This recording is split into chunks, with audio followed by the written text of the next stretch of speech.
You never said a word, you didn't send me no letter. Don't think I could forgive you.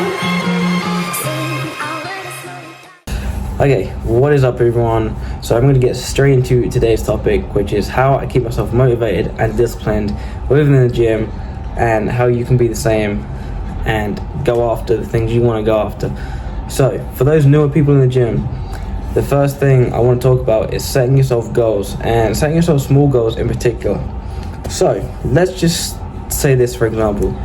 Say you're doing bench press, right? And you can bench press, let's say 40 kilos, or 40 pounds, whatever. Okay, so say that's your bench. What I want you to do is set yourself a small goal that next week you're gonna do that weight, but you're gonna add another rep. Alright, that's a small goal. The goal is to add another rep to that weight.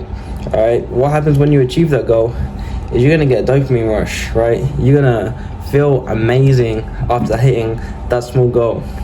And then what's gonna happen after that? Well, you hit that goal. Why didn't you set another goal? Why don't you make your next goal to add another rep, and then another rep, and then another rep? You see where I'm going with this?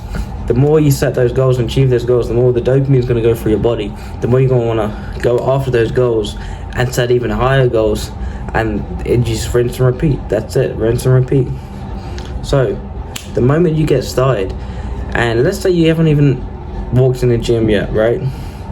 The first goal is get through that first session, right?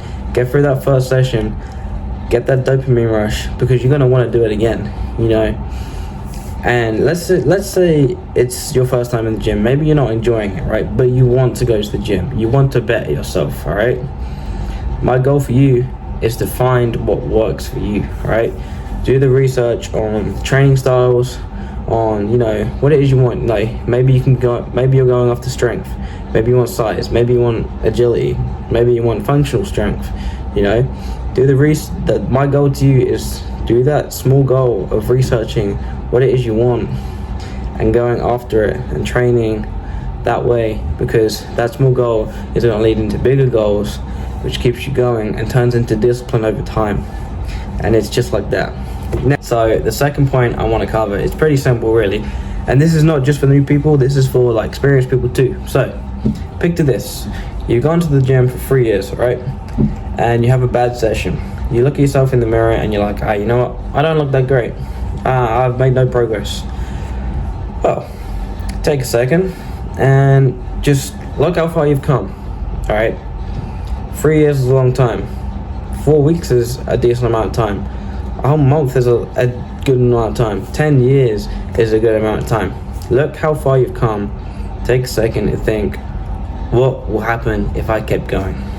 What would happen if I keep going and keep pushing it?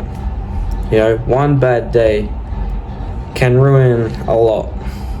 So just take the second and take the moment to see how far you've come and think, what if I kept pushing myself the way I am, and what would happen if I doubled that time? What would happen in 3 more years?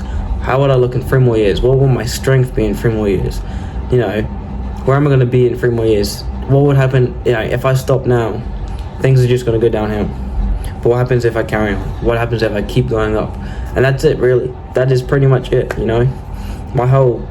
And it almost stems off of the first reason in setting goals, because it turns into kind of like a discipline thing, What happens if I keep going? And it's exciting, for example, I'll take today, right? I had a deadlift session, which is going to be uploaded in another video. But I done my deadlifts and I was like, you know what?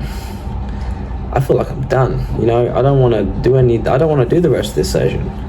It sucks.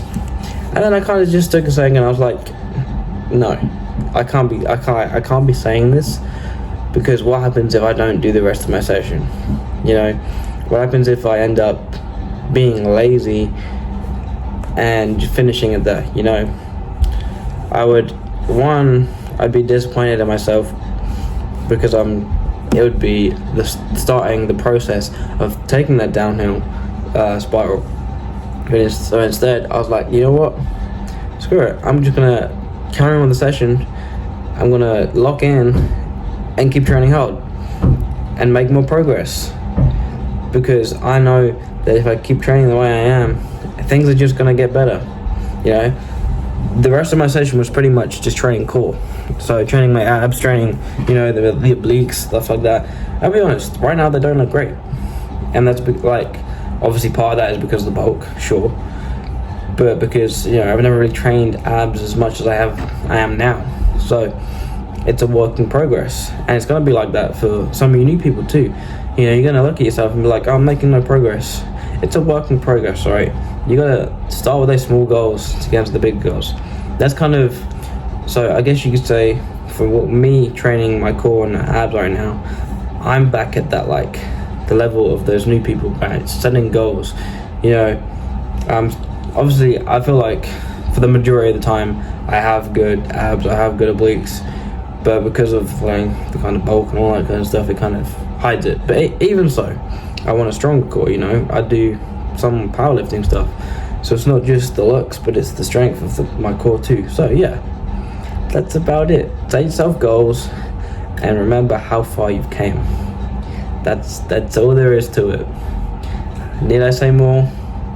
I don't know, but maybe we'll talk about this again some other time. So